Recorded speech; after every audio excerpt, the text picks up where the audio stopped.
Hello ladies and gents, welcome back to the channel. Welcome to a night review of the new BYD Dolphin Surf.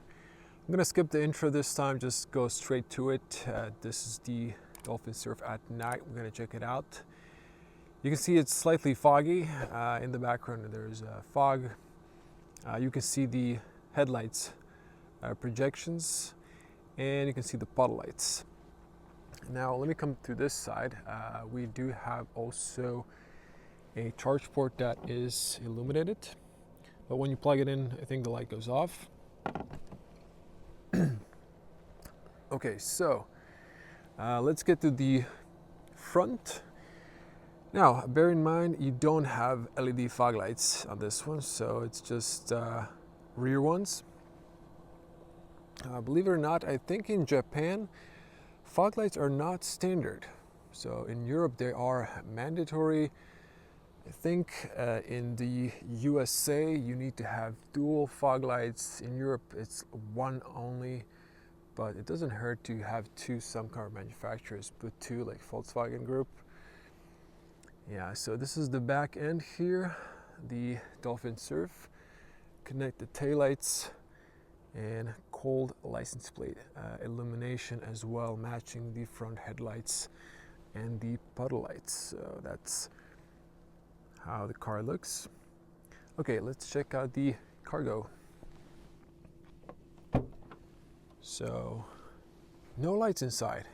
I actually didn't notice this one during the day, so that's odd. I guess you'll have to, there's street light behind me so you can see underneath a little bit, but you'll have to use your smartphone torch, I guess. So that's that.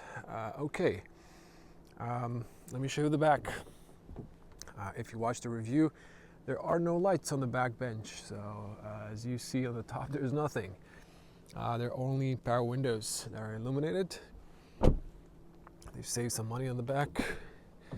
On the front, yes, you do have the lights on the top. I think that is like something that's maybe not mandatory, but just they always put them on the front. You can see all of these, and this one goes red. Now, since I'm still outside, let me just engage the rear fog. So it's only on the left in this case. Now in this scenario, you don't need to use the fog light. That's only when it's super thick fog that you can't see in front. Nothing, like if you can't see anything in front of the car, then it's time to turn that one on. Especially outside city, so not in the city. Okay, now let me switch to wide lens. So I will do a night point of view driving review, some of my impressions, how this feels on the road as well. But we have a nice interior, no ambient lights, but as you can see here, we have these blue lights. These are very nice. These are BYD's signature, and same as the switches down there. Okay, digital cockpit. You can see we have this like calculator style on the sides. Actually, I can see on the camera these were the kilowatt and kilometers per hour. I cannot see this with my naked eye, barely over here, but on the camera this is clearly visible. Now, I did a little consumption test driving between 80 and 70 mostly. Late hour, not too much traffic, anticipating when to recuperate, and I am on the strongest recuperation setting, but it is just not strong enough. It doesn't really recuperate a lot. It does a little bit, but you need to apply the brakes, and then the auto hold engages, so this is not a full one pedal driving. It's only mimicking with this light recuperation. Okay, now screen here, I didn't connect Apple CarPlay because it disconnects my mic, but you can see the Google Maps looks great. I already published the BYD Dolphin,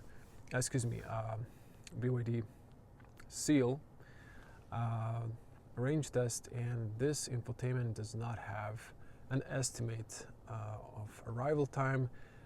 No apps like for example, YouTube or anything like that, Netflix. I'm saying this because if you're charging, that might be useful. Okay, this car specifically, when you charge it up, it says 300 kilometers here. In full charge, maybe in the city you can get like 500 in summer, but in reality, with this car you won't go road tripping too much. But with the Seal, it has a longer range. You would. So in that one, I would expect something more. This one is enough for the city, commuting car. Okay, now, actually, let me just punch in this one. It's gonna give you electric range. Okay, this one was much faster than the one in the Seal. I just wanted to see, like, how far could we reach? Ooh, I can almost make it to Novalia in Pag with the current range. Yeah, as you can see, I would be a little bit short. I would definitely need to stop and charge. Actually, maybe if I was in 100%, I would make it. So that would be interesting range test. But I'm not sure if I'm gonna do it with this car. Some personal things. Anyways, here are the lights. This one goes, if I turn on the full blast, amber. Yeah, that is really loud, even with my exterior mic. So these are nice and blue, and you can see there's a P button. Yeah, right there. You can also see the USBs at the bottom. This one, I don't think it has a light, so nothing.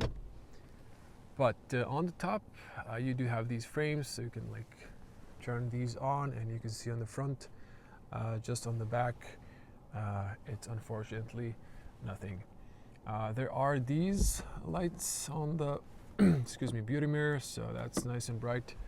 So just in case you want to open that one, it does share a little bit of light on the back right there, so it's not all bad. So that's that. Yeah, what else? I think that's it. So I can maybe show you the long beam. As you can see, the beam is good.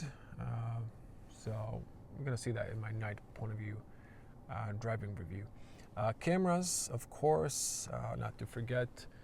Camera resolution is really good, sharp cameras, and BYD hasn't saved any money here, so you can see everything quite well.